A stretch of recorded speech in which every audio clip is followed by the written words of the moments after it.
Federman on this. We are doing it with Federman because of the LA fires. Ooh. We couldn't get we had a guest that was black, but then his house burned down and now it's Wayne. So this He didn't is burn. what, Did he I burn swear that to house? God, yeah, I'm not gonna even say who. Literally? I swear to God. Yeah, dude. I don't know. Shit. No. I don't Maybe. know, but look, Maybe. man, I'm always anytime we get a Federman, I'm happy. And All right. I mean, yeah, what do you want me? What do you want me to tell you? What do you want me to tell you? It's like this is what it's about. This is what it's about. This is the show. This is the show. Is this the first one of you for 2025? Yes. Yeah, I believe so. Ah, Gotta be, right? Going to surpass the The last one was 14. 2024. the Rolling Stones was the last one I did, I think, right? I think almost did Curtis Mayfield. Ooh, But You then- wanted that, didn't you? Yeah, damn that. I love that guy so much, Curtis Mayfield. Well, luckily, here's what was cool about that is luckily, I didn't throw it. What do you But call it? Godfrey, Hail Mary. I'm a huge fan of that kid. And Yeah. So Yeah, Godfrey was great. And Of dude, course. and we need, and that was last week. We Yeah. needed you for this week. We could do you twice in a month, like we did with Professor Longfoot and Billy Bob Blues. Bobby Blue. Bland. Bobby Blue Bland. You're just do the show Let's every do it. month. Let's Just do it every week. Damn, you were on 3 episodes ago. You were on 3 episodes. We're getting lazy on the podcast, dude. We are. Who books this show? Can you Emily, and it's her birthday. It's nothing Emily. to do. It's It's not. Get her on the thing. We had the guest. And then the fires broke out in LA and everything got crazy. And so the person was he bumped it. He could do it tomorrow or no, it was Thursday really. And I said, no. Okay. I said, we're not late. We're not that. We listen. One thing we're consistent and we've cut it. It's true. Is that true? Well, yeah, JT, like we've cut it once close. we were late. Only once. No, we weren't. No. One day, it was also one of our biggest episodes where you fucking, did something with your goddamn SoundCloud. It was the Burr episode. It was the first Burr episode. It didn't come out till First fucking. week. It was supposed to come out Christmas Eve. It didn't come out till New Year's. Oh, it wasn't that late. It was only like a day late or something. But not even. It was like a couple hours short. Still, it was short. like it was like that was when we were trying to build the podcast, and you fucking. Okay. Something's wrong with the audio. Just shatters everywhere. And so so look, you're fucking on for. I'm surprised you knew Funkadelic. Yeah, it is surprising. Yes. Well, he's Fetty Wap. Well, yeah. Isn't he? Well, I mean, Fetty Wap was also. Hopefully, we're going right now because the whole thing for me was really. No, Jeremiah, wait, hold on. Jeremiah, hit record. No, I'm kidding. Please tell me you're recording. Please, always hit record. Always be Kyle. recording when Wayne's on. I got into them. I don't have one Funkadelic or Parliament record out. None of it. I don't have it. That's not was not part of my collection. But there was 3 songs that have landed deep in me. One was "We Got the Funk." It's not on this album. It's not. No, it's not. Yeah, and the second one, even more than that, is called "Flashlight." I don't know if you know that song at all. "Flashlight." Oh, so good. Oh yeah, dude. You do? Okay, yeah. Of course. I used to play it at bar mitzvahs. Flashlight. Yeah. That song is, when I first heard it, I was like, okay, this is insane. It is out of sight. Yeah. It's a cold gas. So, but I didn't know I don't really know. And then the last one was Atomic Dog before it became the big thing. That's it. I knew 3 of their songs. I didn't even know his hit song with the Parliament. Before it was Parliament, it was the Parliaments. I think it was. No, it was. Yeah, this has been a very interesting story about like this. And very. I'm trying to go back to the start of it because I guess the first record we did, with Funkadelic was Maggot Brain, and that was one of the early episodes that we did. We did it with Baron Vaughn. It was one that 6 songs I think on that album. Maybe not at 6. I'm looking right now. So. For 7 songs on the record. Yeah. And we recorded for 3.5 hours. Oh my God. And it was one of my favorite podcasts we've done. Today we break the record. Today we go we're full gonna- Dane we're Cook. gonna go We go 4 Dane hours. Cook. Chappelle did 5, we do 6. We got the Laugh Factory sign right behind me. The funny thing was, Yeah. and the reason why is there was because he really came with a stories and emotion, and we broke down every song and being that there was a really good connection, I think, and I'm going to try to see if I can remember how I spun it. And Lekka, please stop being annoying.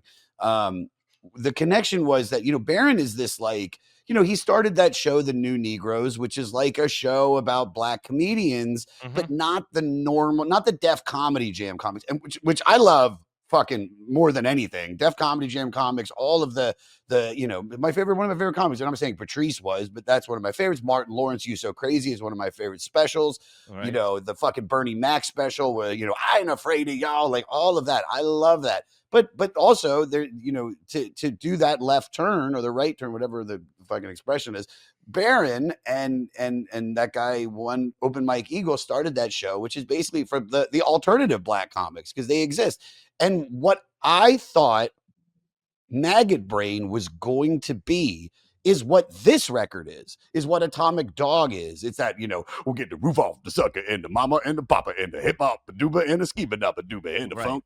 We got funky fever.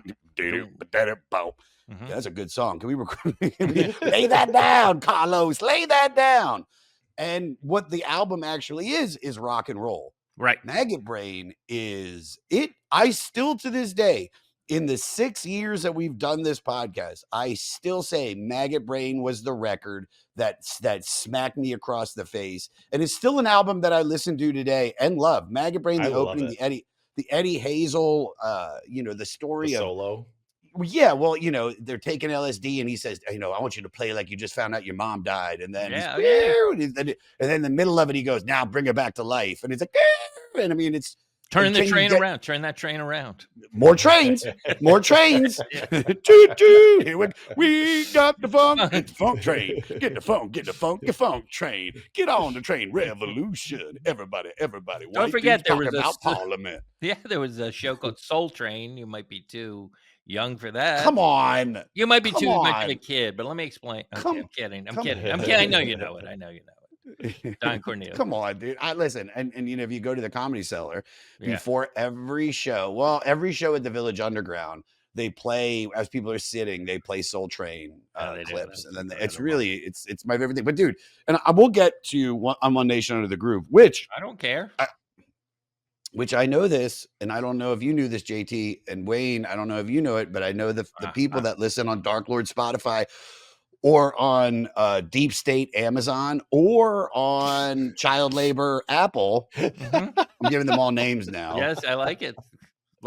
You can't find this record. I had to listen to this record on YouTube Music. This record is not available on any platform, which hopefully it's in the notes that Adam provided. JT, I haven't looked at it yet. Can you please? I don't feel like I have to look at any notes when I've got Wayne on. I'm like, no, I'm curious. I didn't know that. By the way, I listened to it also on YouTube. So good. Yeah, so then we all know. So then what? Like I was saying was, we did this 3.5 hour episode. It really was. Colleen from Moon Tower messaged me, said it's one of the best podcasts she'd ever listened to. Thank you, Colleen, for that. And we still get people that talk about it, and still it's a connection that me and Baron, prior to that, we're like, cool. But once you have like a 3 hour like Joe Rogan, once you have a Joe Rogan experience, it's incense, peppermints, ripples in time. The games they play. So I knew that this record was not going to be Maggot Brain. I knew immediately that this was closer to Atomic Dog. This is closer to the George Clinton that we know. And I mean, this is what I'm looking right now, because I'm really trying to backtrack, and I just had it up.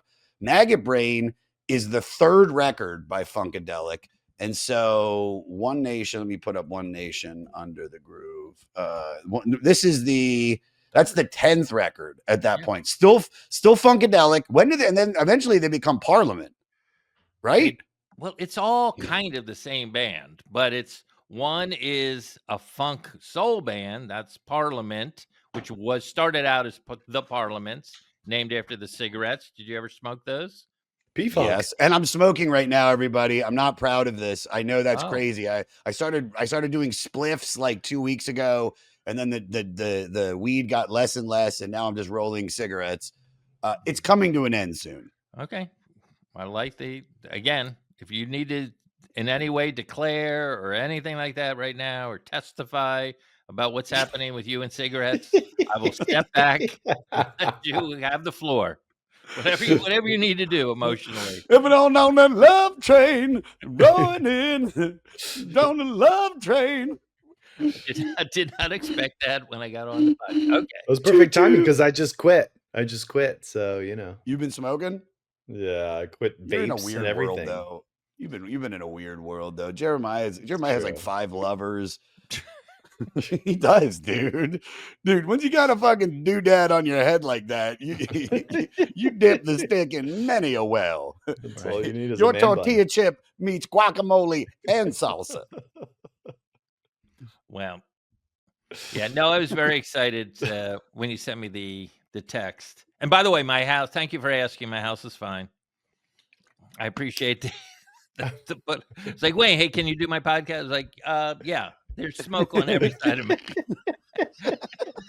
I'm like, yeah, I think I can do it.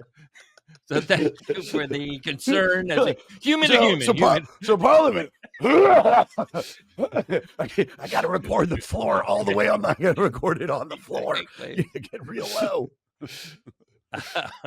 Where do you live again? I live right in Mid City. Let me just say, if the fires get to me, there is no LA. It's over. Oh yeah. I'm right. I'm in the concrete jungle. I don't have to. I don't even have to buy fire insurance where I live. Like they don't. It's not even mandatory. I was JT. I was opening up for my buddy Jeff. Oh yeah, you went to the show. I did, and then Lekka ate the chocolate, and we missed the chocolate. Backstage. Which, by the way, you never said once how good I did. You asked if you could come backstage. You never thanked me, or were like, or even like, "Hey man, great set." Good job. It was good. Go fuck yourself, dude. Don't say anything. Go fuck yourself. Too late. Too late. Tickets to the hottest show in LA. Literally the hottest show in LA. It was on fire. Yeah, my buddy Jeff played the Wiltern, and so he did 4 nights. He sold 4 nights out of it. Isn't that crazy? All did it himself, all through social media, just doing like crowd work and posting videos, and one of the hottest comics. He's a great dude, and he loves me doing the music, the jam shit that I do. And so JT came, and of course, never once thanked me or even said great job, which is insane. That's insane. I was going to tell you in person, but then fuck off. No, you were not. No, you were not. Just like we never asked. You cared about as much. You cared about my performance and complimenting me as much as we cared about Wayne and his house being not on fire. We just oblivious. That is oblivious. Now, get on the train. Worried about Lekka. I was worried about Lekka. True. Was one of the reasons you were not worried about me? You're just like, Wayne is not in the Pacific Palace. I know.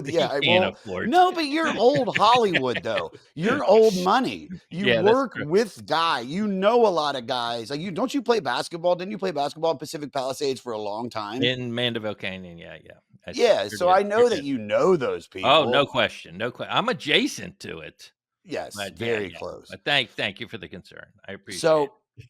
So Lekka on Monday night ate. I put her in the back room, and somebody had a kind bar called chocolate sea salt, and she ate that. She was fine. I got her to vomit. I don't know what that is. Are you talking about dogs? If dogs eat chocolate, they can die. Oh, right. So Lekka ate not a protein bar, but like a protein bar, and she ate it, and she's been on this medicine that's making her like pee on everything. It's really crazy. And finally she's starting to calm down a little bit, but prednisone like jacks her up. She's all fucking just, she never would eat something like that. And she did. It literally ate it out of the wrapper. And then they'd go to the vet that night. And the next day. By the way, veterinarians always very inexpensive. Always, you can't believe how cheap they are, right? Well, I don't experience that because she's been paying for health insurance. I have insurance on her, so the bill was $800, and I got back $750. So I pay $450 a month in health insurance. So right. Lekka's elderly. Like Lekka is geriatric according to Dobermans. We've only got a little bit. We probably got a couple more years left with Lekka, but that's why we love her. She's right there. You see her? No, with the very okay. Let me ask you this, and I know this is going to sound horrible, but at the very end, the last days of Lekka, are you going to be like, eat the chocolate, enjoy it? You know what I mean? At that point, you're just like, everybody deserves a little chocolate here. This is what we've all been enjoying. You haven't been part of it, but what's that French dish that takes you got to order it at the beginning of the meal because it takes so long to get ready? It's got air in it. I don't know, escargot. I don't know. No, it's chocolate. It's a souffle, like a souffle. Yes, I'll give her a souffle. I wish I was smarter, and then I would have gotten that riff right away. Here's what happened the next night. The next night, we do the show, and my dog is backstage. Oh, so you wait. So no. So some heroin. Well, you guys, JT, you've heard me talk about this on the podcast. I've talked about it, which is that I have a loophole to Hertz. If you have President Circle, I get these crazy expensive cars for we did it in Minnesota. Remember, I got a $90,000 Mercedes for $30 a day. And so I had the same car while I was here in LA. And on the day 2, on Tuesday, I pulled into corner of 3rd and La Brea I got out of the gym.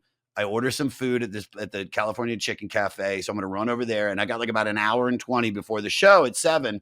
And I pull into the parking lot of this little shopping center. I have to park in a handicap spot because there was no parking to go pick up laundry. Would have taken 35 seconds. I get out of the car, grab the shit, come back. A minute later, the car, this brand new Mercedes, something electrical happened. It wouldn't start. It would not start. I had rabbis helping me. I had people, all of these people were trying to help me, and it couldn't. So I had to call Hertz. If anybody knows electrical engineering, it's rabbis, right? Moshe. Come on over here. Moshe, I know you can't use electricity on Friday and Saturday. Right. You have to plug in a crock pot. You got to get some guy off the street because it's electric. So what happened was, I leave the car, and then they came to tow it, and they left the keys in there, and they took care of that. And so then me and a girl that I've been hanging out with, she picked me up, and we go to her house, and then we jump in an Uber and we drive out to LAX to pick out a new car. And this is what I was, all of that to get to this. We're driving, up La Cienega, and when you start to get to Inglewood, it starts to get very hilly, and you can look back and you can see the West Coast, and you can see, all the way, basically it was a clearish night, all the way to Pasadena, and it looked like LA was surrounded by fire. Yeah. That was the night. And then I woke up in the morning because Lekka peed in the girl's bed that night. I know, the medicine. But also, what a dumb fuck. She doesn't have a goddamn mattress pad or mattress protector on a nice Tempur-Pedic. That's on her. Right. That sounds like it's on her. Yeah. Definitely her fault. But definitely her fault that your dog urinated on her bed. There can't be any other explanation, right? No. It's got to be it. Okay. Just do the podcast every week, Wayne. This is so much fun.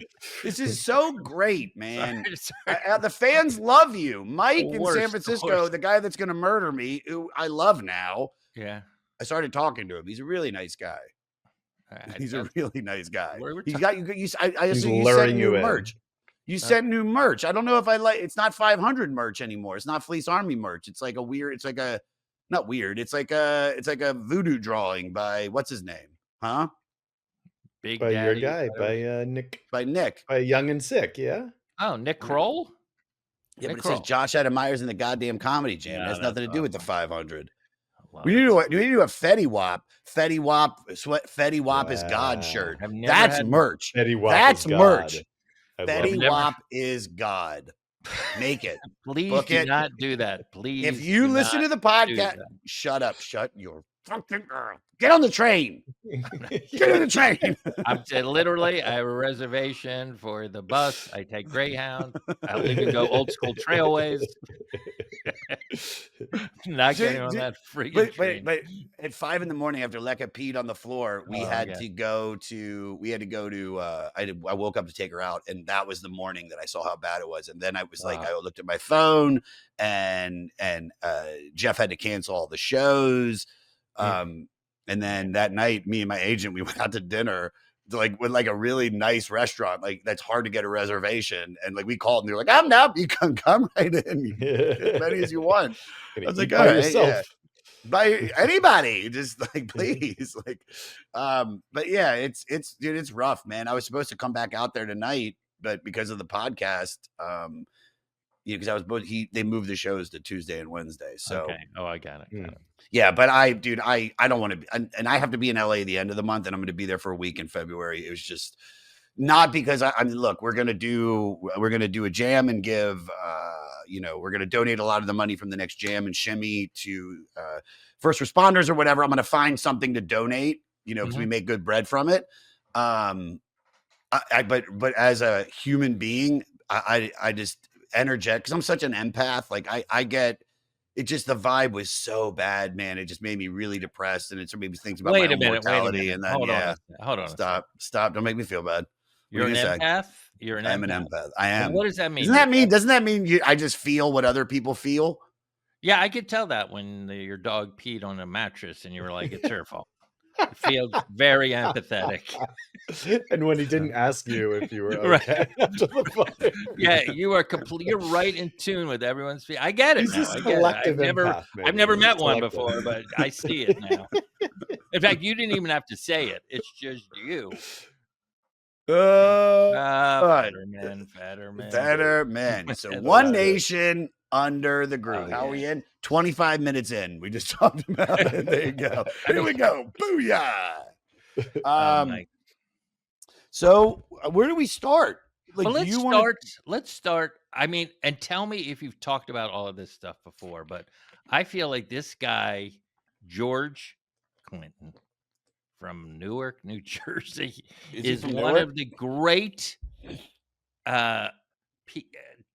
it's just complete glue between so many genres of music right up till today, Sure. Starting in the doo-wop era, starting pre-Motown. Motown's 59, 60, they start. He's in the music business before there's such a thing as Motown. Well, and the way they talk about, I'm going to interject. You said he's the glue. I think he's one of the first. If I'm wrong, they always talk about how Prince was one of the first people to combine white and black music. Well, he's not. People were combining white and black music before George Clinton. That's not why he's. Because I was going to say something like Maggot Brain is combining.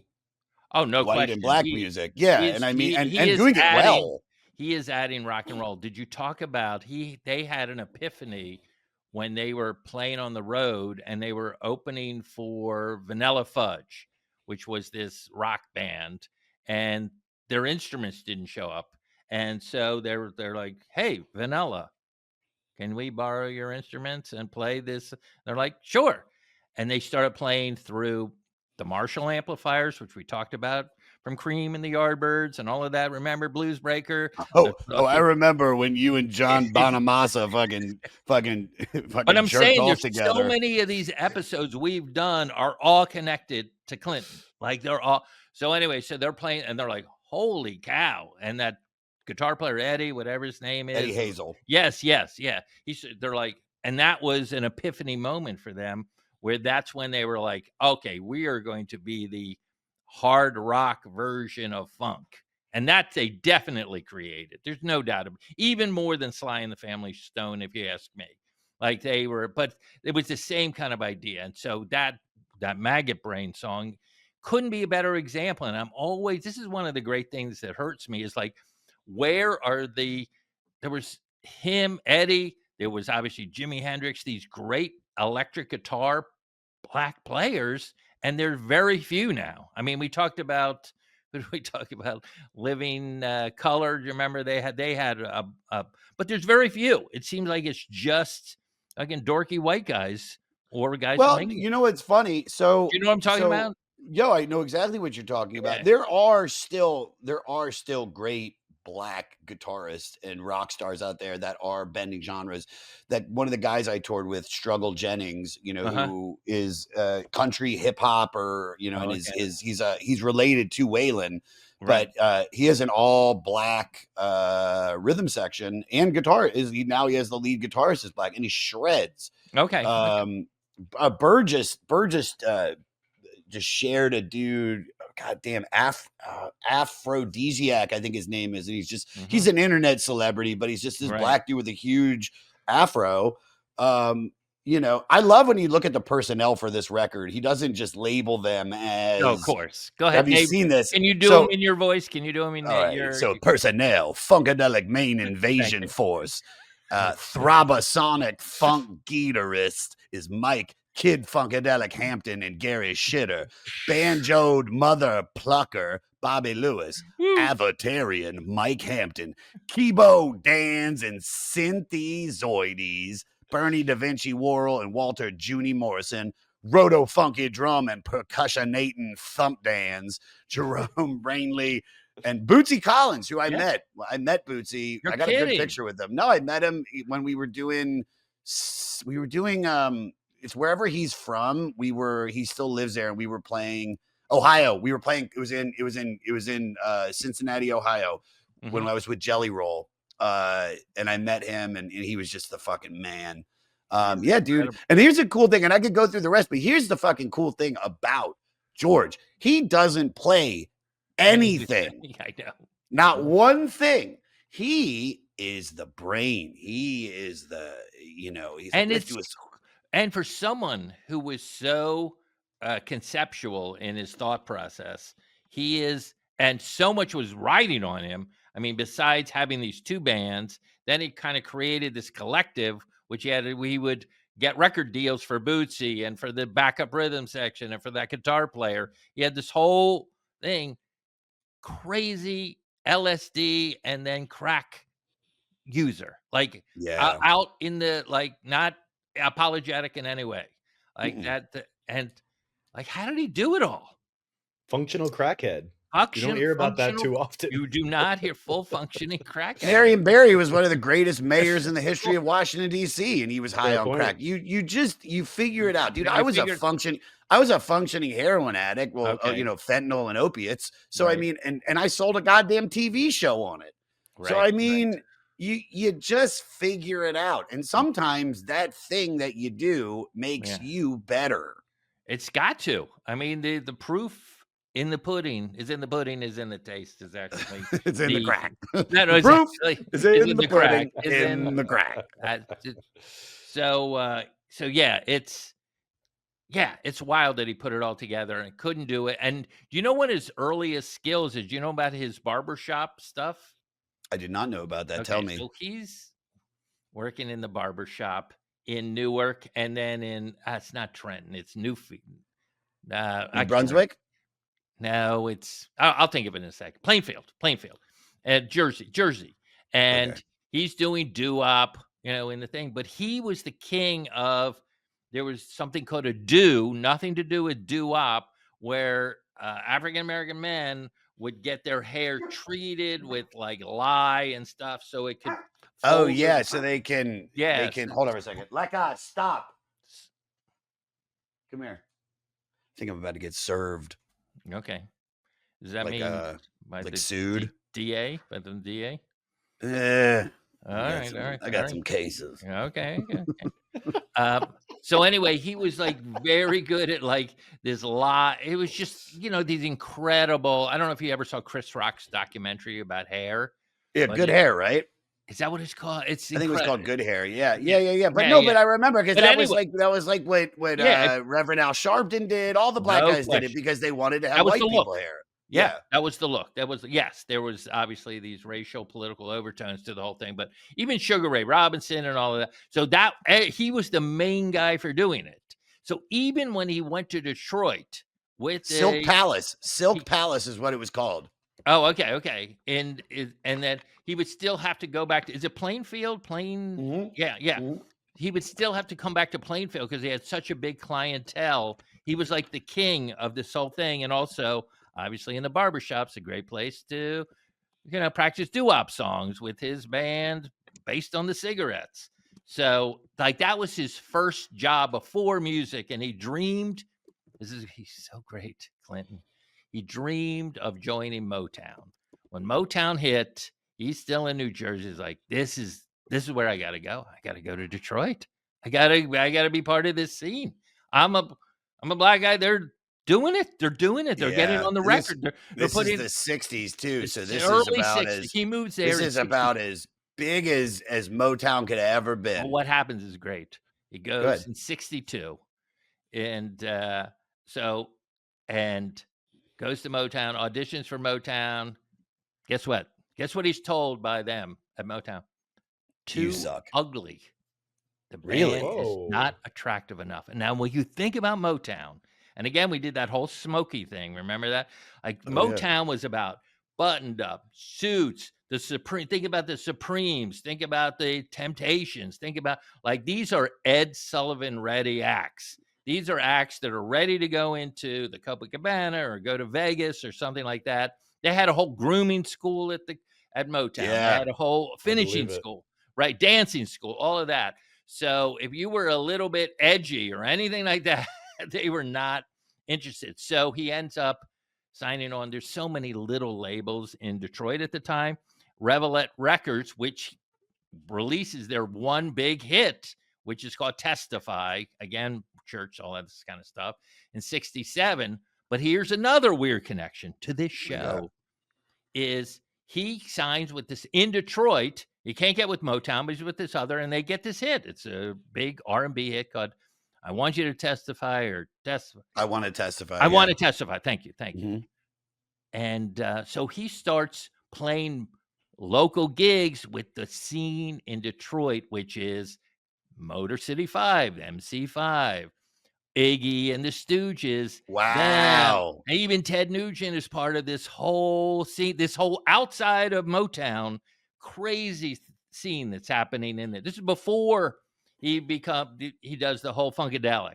And then he decides, oh my God, I got to be part of this rock scene. And that's when he creates Funkadelic, which is funk and psychedelic rock music. But I mean, so were the first few, I mean, you might not even know this. Were the first few records more this, or were they more Maggot Brain? There were more, his whole idea was, you were absolutely correct, was a merging of psychedelic rock music, which is Jimi Hendrix, a little of LSD based music, a little of even, I'm going to go back to another episode we did. Remember, we did Quicksilver Messenger Service with all those dudes out in San Francisco, the Dead and Jefferson and all of those guys, all doing acid-based music, and so that infuses the band also. So he was, when you think of him coming out of doo-wop, which is like very simplistic music, wanting to be Motown, and then seeing this new scene with the electric guitars, like, I'm going to adapt this. And it worked. It worked better than anyone could imagine. And that's, so yes, those early albums were guitar-based albums. No question. So when did it start making the shift into this? Because look, I'm not going to say you don't hear elements of it in Maggot Brain, because there's some funk, can I get to that? But that's like, I mean, it's funk, but it's no. Just, do you know the song "Who Says a Funk Band Can't Play Rock and Roll" is the mission statement of his whole career, in my opinion. That is the mission statement. Who says that? And then who says a soul band can't play dance music? And who plays the dance? The song. Listen to the song. It's barely funk. It is barely funk. That song. It is more straight ahead rock and roll. By the way, my favorite track on the album. And So I guess he was just kind of he was experimenting, and then about the stage shows, right? You know about what was happening there. Oh my god! It's funny. I didn't know the fucking title. What a dummy! I didn't know the titles of the songs. I listened to the record because the thing is, because I'm listening to it on YouTube. I just went. I had to listen to it straight through, and I never knew what was what, and a lot of it kind of sounds the same. And he plays Yeah. one of the songs twice. Yeah. So that's crazy. What were you about to say? I didn't mean to cut you off. No. I've been saying I hope you are on your earlier two. You did 2 episodes on this band already, right? We know. Well, we know. This is the second. This is the second. We did Maggot Brain and this, Okay. and I think we have one more. Am I right, JT? I thought we did 2. One was Funkadelic, Maggot Brain, and the second was Parliament. Am I wrong Okay, with while that? you're looking that up, but Nope. he added elements. This is again the genius of Clinton, maybe drug enhanced a little bit, was because he was performing with MC5 and he's performing with Iggy and all of these guys in front of mainly white crowds. He would do these insane theatrical / science fiction experiences on stage. I mean, you could go to a Parliament or a Funkadelic show and there'd be a guy on stage in a KKK outfit. There'd be a guy on stage with a full Indian headdress. There'll be, full, the long one, not just a little couple feathers, like the full thing. There would be, there could be a guy on stage, fake noses, chicken feet, in a diaper, all of this. And then they had this this Broadway designer designs this spacecraft that comes down and he comes up out of the space. I mean, it's just, yeah. I don't know how much it costs. I don't know if he ended up losing money on all of this stuff, but it was an example of him taking elements of David Bowie and Pink Floyd and all of these avant-garde ideas and applying it to funk and rock. And there's some gospel, he even does gospel stuff. And he just, this isn't James Brown. This isn't James Brown, which was a super ultra tight as a rubber. I mean, just tight. If you made one mistake in a James Brown song, you got fined. You know this whole story, right? He would look at him and that's $50. Yeah. Wait, say what? What did he do? If you made one mistake as a player in a James Brown in his band, James Brown would fine you and would literally call it out in the middle of the show. Like if you didn't hit the downbeat or came in late or the horn section was off. Wow. This is not what this is.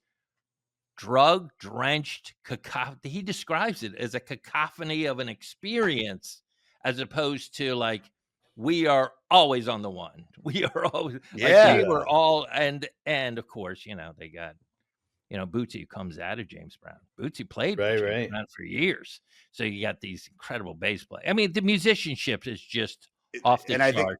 And that's why he can be the what's the Leonard Bernstein of it and conduct the thing. Yeah, that's basically what he's doing, right? He's just not playing music. He's like, let's do a song about this, and then you add that and you add that. I mean, he's credited. He's credited with writing every song along with the Hampton or Gary Scheider. I don't want to say that wrong. Bernie Worrell. I mean, he's a part of everything. And then it's like the Vocaloids, with him, and it's so he's like cool. Snoop Dogg with his own language, basically. I mean, the amount of obviously, and not just turns of phrase, but the way he looks. Like the dreads with the colors and the clothes. Sometimes it's blonde. Yeah. I know. He's wearing and you know what, Jer? We never. I don't know if you did, but he used to play 930 Club all the time. Yeah. And I never went. I never saw him. I wish I never went. 2 people I regret not seeing. I never saw him. No, I saw Chuck Brown. I did see Chuck Brown, the Godfather of Go-Go. But I always, and dude, I mean, think about just this record alone. How much was sampled for the 90s, early 90s, late 80s hip hop. I mean, find out exactly from this record in particularly. I didn't. There's a whole section on it. But I was going to say we did do Parliament with Chris Porter. Okay. That was last February. Wait. So yeah. Chris what Porter, record? He did Tear the roof off the sucker. Tear the roof off the mother sucker. Tear the roof off the Mothership sucker. Connection. Mothership Oh, Connection. so he That did is the right. okay, Yeah, yeah, That yeah, is right. yeah. two separate Wow. bands, but it's all in the family, like you said. It's all But in the same. And part of it was he had a contractual dispute with the record company about the name Parliament. right, and Yeah, that's why I I think we think that's the can't story. Yeah, I think that's listen the on story. Spotify today. It's I still an issue yeah, with I Warner mean, he had Brothers. so many. What he Yeah, it's suing or he got I- yeah. sued? As a matter of fact, I the think guys at your so. door right now suing us for talking about it. So can No. you answer the door? Don't answer it. No. Don't answer it. Don't answer the door. No, that is The not list the of food. That's influences. Clinton collaborated well. This is a collaboration with Lil Kim and Fred Durst on Methods yeah. of Mayhem's "Get Naked." Remember that shit? You remember how bad that song It was? was pretty bad. It's still in That my was head, though. that was. It's Come on, unfortunate. dude.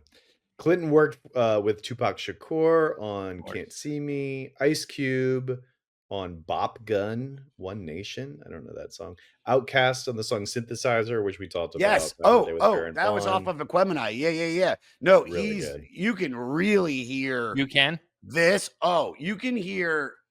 I'm just saying, like, I can hear this in Red Hot Chili Peppers. I can hear this in Fishbone. Well, if I I'm can not hear mistaken, he produced Red he Hot did. Chili. He Yes. did. He Yeah. did. He did the Freaky Mojo, whatever. Styly. Okay, Yeah, you know that album? I don't know it. but Yeah. I can hear this in Faith No More. I can hear this in, like we Bobby said, Brown. Dr. What about Dre. Bobby Brown? Bobby Brown, Bibbidi Blue What Bland, about that dude from Bobby Blue Professor Bland? Longfoot. What about that guy from Minneapolis that goes by the name Prince? Oh, you mean Ooh. Husker Du? Yeah. I got this shirt there in Minnesota. Yeah, I think I mean, obviously there's some thing to what For Prince is sure. saying. For sure, right? Prince, I mean, well, like, look, Prince This is funky. dude, funky. Prince is, that is, I love that tour so much. I love going to Paisley You took Park. Lekka? I did twice. Well, I didn't the first time. I didn't bring her, but I've done the lowest level, then I've done the medium level, and the next time I go, I'm doing the biggest level. So it's like they really take you around. And the next one they do like What do you do? I saw them do this. The guy that mixed a Beatles record at NAMM, was it NAMM? The music thing they do in Irvine every year, the big convention. Oh, okay, yeah. Where they do this. I saw a guy like basically master. It wasn't Giles Martin, was it? It might have been. It was. Yeah, yeah. Who did Starman? Whoever mastered Starman by Bowie too. Because he showed you how he did it. He was like, I did this and I put that and when you go to the Prince one, the most expensive one, they show you how they mix one or produce one of the songs right in front of you for the most expensive one. Sidebar: there's a 6-hour Prince documentary that's been buried by the. Why? Oh wait, we read this. Yeah. Yeah. It was. I believe. I don't know. It's these estates that run people's things. Yeah. Like they have their own agenda, and they just thought it wasn't good enough, or was too much information, or was too burst the bubble of the legacy. I'm not sure, but it is being buried. 6 hours. Come on, we gotta find that, right? You gotta know someone who has it. We can do a private stream. Yeah, we googled it before. We can do a reaction. Let's do a 6-hour reaction to it. I'll anything about Prince. There's a good documentary on YouTube about this band. I didn't watch it, which I wish I would have. I just have had no time. And then today it's so exciting. It's so and then the whole thing kind of falls apart. And then out of the ashes, he starts releasing albums under his name, George Clinton. He had never done that in the 50s, 60s, or 70s. But in the early 80s, he starts, and guess what? Atomic Dog is like from the third one of those albums, and that becomes the hook of West Coast, in my opinion. Again, way more. Yes. G-Funk. This is, I mean, dude, Atomic Dog is great. Yeah, but I mean, One Nation Under the Groove. Yeah, One Nation Under the Groove. This is like a fucking great record. So Prince went to one of George Clinton's shows in '77. Okay, they struck up a friendship, and Prince ended up signing him to the Paisley Park label. Yeah. Ultimately, as like a payback for all the influence and inspiration. How about Clinton that? appeared on the 1990 album for the film Graffiti Bridge that Prince produced. Again, this is the guy doing dues in barbershops in Newark and Plainfield. Or Plainview, he said Prince showed up looking like Bootsy Collins to his '77 show. Wait, did he have the all decked out, the stars glasses? I am into Bootsy Collins. Bootsy Collins' older brother is also a guitar player. Very good. Really? Oh yeah. He was such a nice guy, and he dressed. I'll find the picture to send to you guys. Yeah, please. But he's dressed like let me see if I can find it while you talk. He's dressed like Bootsy Collins. Like he looks exactly like Bootsy. Like he was everything you want. You know what I mean? It's like if you meet Slash, you want him to be in leather. You don't want to like meet him while he's in like Lululemon. You know, you want the rock star guy. And I think when you're as famous as a certain people, you don't want him. You want it to live up to the Wayne Federman. You're fine when you meet me. I'm in the hoodie. Nobody cares. Yeah, dude, you're not changing for shit. No, hold on. Unless I'm wearing my Converse though. That's a staple. Oh, remember when you got those a year ago? Remember those Converse? Do you remember when you got them? What are you talking? Yes, the first time we got yes. Yeah. You got when we went, we were at the thing, remember? Oh, right. I got at the at the outlet mall at the outlet mall in Arizona. What is it? Glendale, Arizona. Glendale. Yep. By the way, that's where the playoff game was. Are you a Rams fan? No, I'm a Washington fan. Yeah, baby. I'm from Silver Spring. I watched every minute of the game. That's right. How great was that, dude? Can we all just talk about that for a second and just, dude, Jaden Daniels is the best. Did you the most impressive thing? Again, I know people are clicking off the podcast right now, but the most impressive thing about Jaden Daniels, besides those throws under pressure, was did you see him? They had a camera on him during the field goal attempt at the end of the game that the guy doinked in. And usually, like Baker Mayfield, his head is in his hands.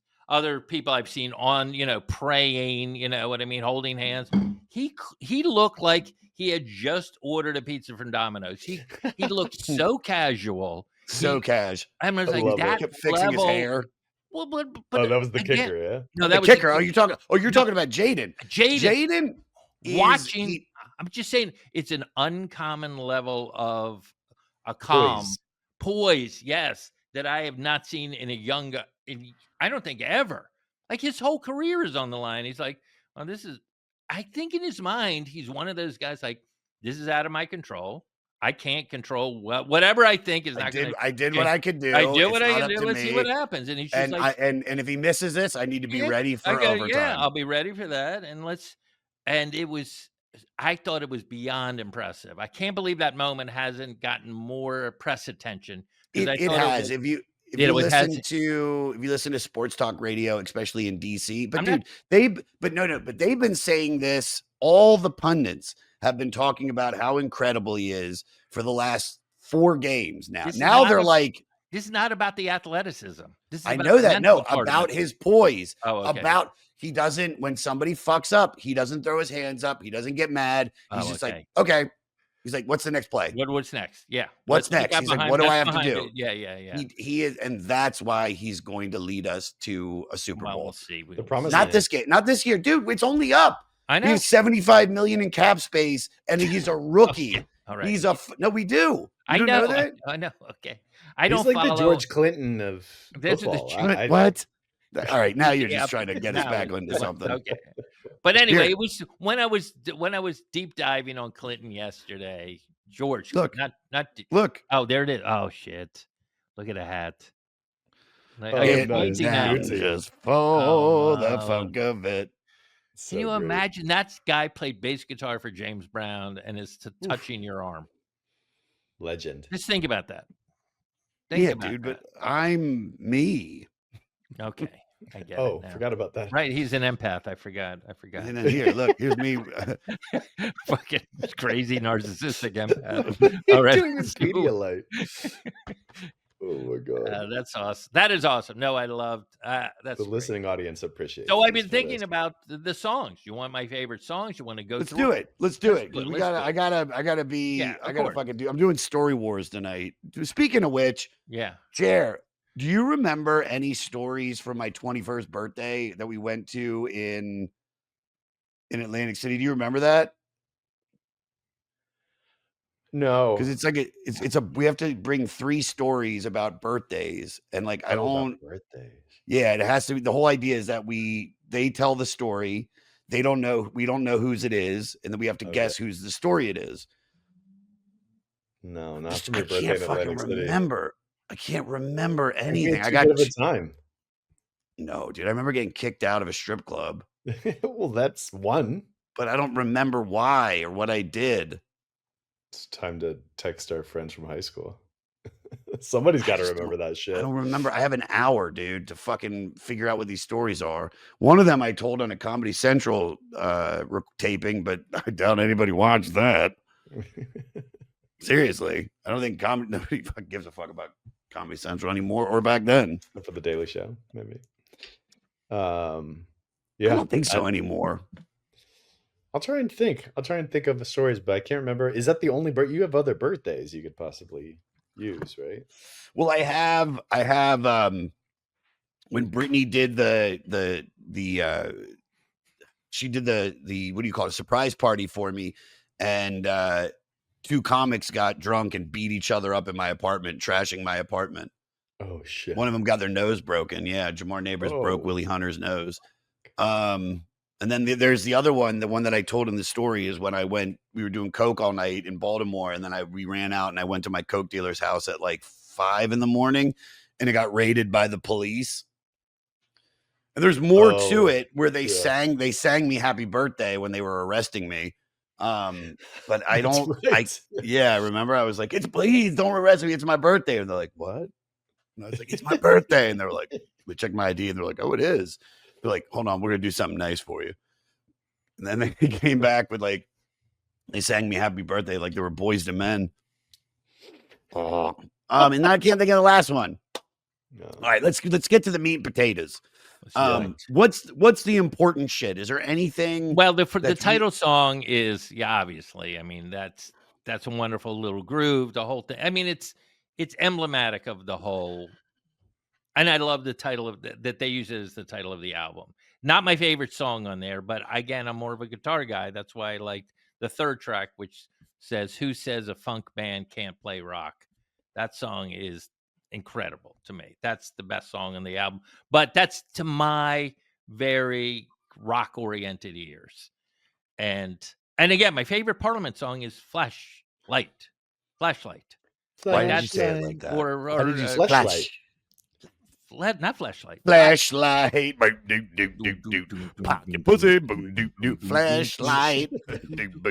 When I first heard that, and then I later found out that that's not even that's not even Bootsy. That is the synth player playing that. I love it so much. Wild.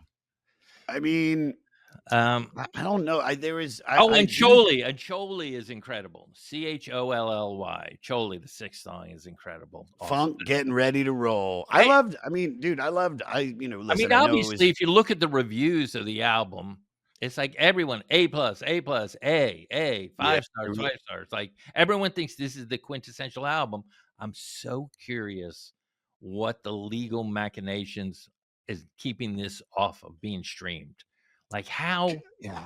Can you find that out, Jer? Like, because I'm looking right now. I see it in threads and stuff. There's not like an official article about it. It just says Warner Brothers, right? You know, just like arguing about. Apple, yeah. I know they were, because I think part of it was they would sign these bands, and then the bands would play on another record under another name, and they would get sued, and then they had non-compete clauses, and they would Casablanca Records owned it for a while, and then they sued Warner Brothers. So it's a lot. Yeah. This is what happens when you George do Clinton, LSD. This is what happens when you very do shifty, very shifty. Very But shifty.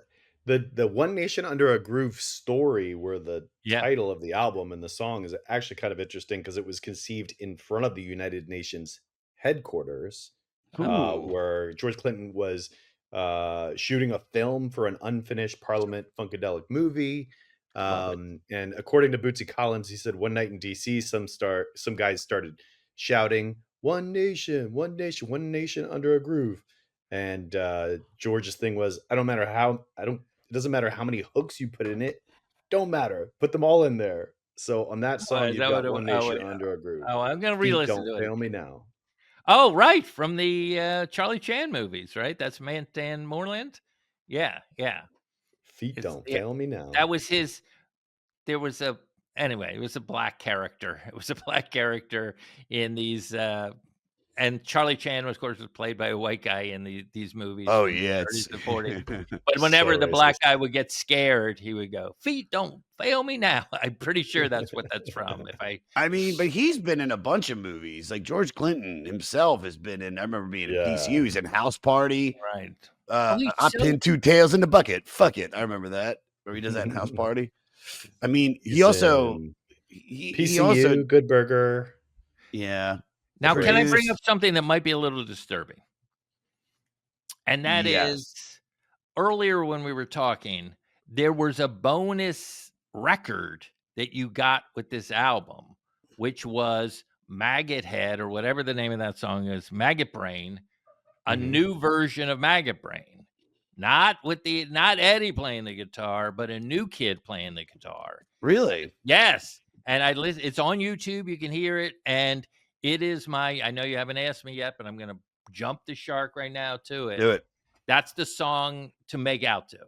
It is so ethereal. It's like 8 minutes. It's way different than what Eddie did, which was like this kind of, I don't know, like Eric Is this Clapton. the one that's on the this is the one that's on the record, right? Yeah. The Maggot Brain that's on the record. It's Not the the- bonus track. No, this record, but on this record, yes, Yes, because it's there's a new on. version. It's There's a Maggot Brain live Live. version. It's 8. Yes. Yeah. That's the Who's song. playing the guitar on? Oh, I don't know. I'll find it out. Don't worry. Yeah. If it's not Eddie, it's I think gonna be. I think he gets actually a No, writing it says credit. it is. It says it's It credited. says written by Eddie Hazel. Yeah. Oh, I see. But it doesn't say. From I 1978. love the name of this last song though. Fucking PE Squad Doo-Doo Chasers. Doo-Doo Chasers. Yeah. Yeah, that one is insane. Yeah. What is this think it ain't illegal yet? I haven't found any reason. It's Yeah, in can I say the name parentheses of for one of multiple these songs also, which is Please, this one is so difficult. Pro Mental Shit. Okay, I can do it. I can go. Pro Mental Shit Backwash Psychosis Enema Squad. You know, that song.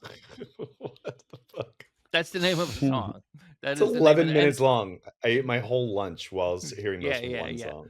So, and one of the things is, I think they realized that was different. Like his whole early musical career, those first 10 years, he was chasing getting a single on the air, like Smokey Robinson. And, he wanted to be one of those guys.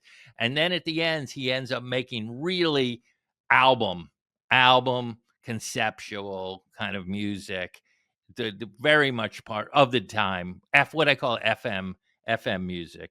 And so it's just beautiful to watch how he was able to adapt through all the years. I take my hat off to you, George Clinton. Oh, I'm there's something about him. It's cool. He's always been cool. He'll always be cool. I think he is, and funk, I mean, it's him, it's Sly Stone as the originator, it's James Brown. I think very important to music, and especially because how big hip hop got. If hip hop had not gotten big, I think this would have been like, oh, this was like calypso music, and then there was bossa nova music, and then there was some funk music, and then oh, now we have pop songs, but that hip hop became culturally, I mean, a juggernaut. Juggernaut. And I think I know one of the reasons why hip hop became, because it had multiple elements to it. It wasn't just, this is not my original idea. It wasn't just the music. It was the fashion. It was the graffiti. It was the dancing. It was like Yes. there was so It's much everything. going. Yeah. Breakdancing, Yeah. yeah, all It of was it that, was the clothing, yeah, yeah. and now it's a way of life. I mean, But but now one it's thing's for so sure. yeah. One thing's for sure, though. What? Fetterman is God. Fetty Wap is God. New merch. New merch. Hashtag. If it's written in Hashtag. the all right, I love it. We're So gonna make it. so that is the that's the thank you for letting me do this album. I had the I'm so blast. happy. I had a Dude, So blast. good. come on next week. We're doing one with I can't say it. Can we say it? Is it even happening? We don't even know if it's happening anymore. Oh. With the guest next I week. tried to get Burr for the Carpenters, but Oh, he was like, I please. can't. He's like, Oh, I he's do like, the I can't. Carpenters in a second. Would you? She's a drummer. Good to know. She's Good to what are you know. looking at right Good there? to What are you? That's my drum kit right there. She's a drummer from Downey. I know all about. I probably won't even have to do any research on it. Your neighbors must love you. If Drum you look set. at those cymbals, they're called lights. They're Zildjian lights or whatever they are. They're not loud. My neighbors actually do love me. Wow, dude. No, how could you not? How can you not? Yeah, dude, you came in. Jesus, dude. That last one was on Christmas. That was a gift. And this is a gift. This is the gift that keeps giving. This is like, what is the anyway, thing? I Hold do on. love Wait. I know I can't do 2 in a row, but I'm just saying You're not. It would be just don't. stupid. Maybe you'll come on with us. I think we might have Carney Wilson. Would you come on? I don't. Yes. Just say yes. Say yes and just fucking do it. Clinton is regarded, along with James Brown and Sly Stone, as one of the foremost originators of funk, inducted into the Rock and Roll Hall of Fame in 1997. Wow, in 97. Yeah. So he is that. He is important. It's not like he was on the list for a long time. Right. 15 other members awarded the Urban Icon Award for BMI. Bootsy as well, contemporary performers such as Big Boy and CeeLo Green. Yeah. Oh, wow. I mean, North Carolina Music Hall of Fame. Honorary doctorate from the Berklee School of Music, and in 2019, the Recording Academy Clinton and Parliament Funkadelic Lifetime Achievement Award. I mean, that big. Yeah, this is not like some obscure, because so many of the bands I do, like Quicksilver or Bobby Blue, you know what I mean? Like you have to know them to know something else, to know something that's bigger. But they are. All right, I'm done talking. And so let's do I think you've said it, but what's your favorite song? Why can't a funk band play rock or whatever? Is that the name of the song? It's something like Sure. that. Yeah, I think it is. I love it. I friggin' love it. I also like Choli. I like the title track Third, and then go ahead. Doo-doo Chasers. That one that I can't. That long thing. And let me see if I can say it. It's Promental Shit Backwash Psychosis Enema Squad. The Doo-doo Chasers. That's the one that they do twice. Yes. That's the good one. I really like. That's you like that one? All right, I will give it. I love the whole album. I like the whole album. I like the whole album.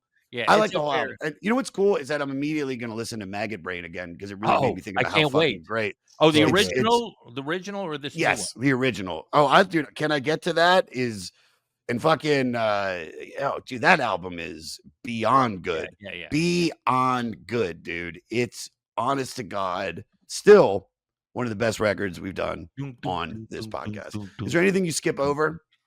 Oh, no, not really. There was nothing I was like, no. I mean, there's 6 songs. It's like it's hard to skip over anything. It's very hard. But that is and you can fuck to the Maggot Brain, right? I call it making out, but yeah. You can neck. I can neck to that. Yeah. Maybe some light petting, not heavy though. Not heavy. You go heavy, Not just maybe. Well, it starts with the necking and it goes I don't to know the if you know petting, the necking and petting and petting and necking and petting and petting and necking and petting and necking. Boom, don't petting and necking. Petting and necking. Come on, baby, get the petting and necking. Come on, girl, give me petting and necking. And you get to the petting, get to the necking, and everybody get it with your neck necking. Oh, he's still going. He's still doing it. Okay. Well, I'm trying to. It's a good song. No, of course. No, by light petting, I mean sometimes you do the back of the hand brush against the breast. Not the full cup, not that. You're just like, oh, I'm accidentally, it's Just just a brush. grazing. What's your elevator pitch? Oh, elevator pitch. Wow. I mean, just not only an influential, a seminal album from an influential creator and believer of funk music as part of American mainstream music, and throw in a dash of LSD, science fiction, theatricality, and just a love of performing for the old school Chitlin circuit, performing for the audience, just like we are going to tear this place down. I can't disagree at all. I mean, you nailed it. What a fucking fun record. What a fun album. What a fun group of songs. What a fun dude. And what a fun podcast. Right. I mean, I love this. And we're going to assume that underneath all of that fun there's dozens of lawsuits flying back and forth between disgruntled members. Sure. Right? Who didn't get credits. Yeah, I assume underneath it all. Let me look. There's got to be. I gotta fucking jump off. If you look at the number of people that played in his band, it's like 50. Like those, they did not hold on to. Yeah, it was very. Legal difficulties arising from multiple names used by multiple groups. I mean, hold on. Did you type in George Clinton lawsuits? I mean, come on. How is it not? It's just on a bunch of forums. It's like Warner Brothers, like it came on and went off. So it's on Tidal. It's on different places, but it's not on Spotify. Dark Lord. Spotify. Either way, I gotta run. I gotta shower. I love you, Fetty. Promote away. Anything you want to talk about? You'll be on in like 2 weeks anyway. So no, I don't want to brag, but I have a there's national commercials. Yep. Do you know there's regional commercials? Yep. What do you did a statal commercial. Ooh. Not believe me, next is going to be a zip code commercial, but this one is for it's not a good trajectory for my career. You're killing it, dude. In Arizona, it's for Toyota. It's on for Toyota. I love it, and I'm so happy. Toyota everybody, Arizona. Dude. Oh my God. I don't know why I did that. All right. I love you, buddy. I'll see you in like 2 weeks.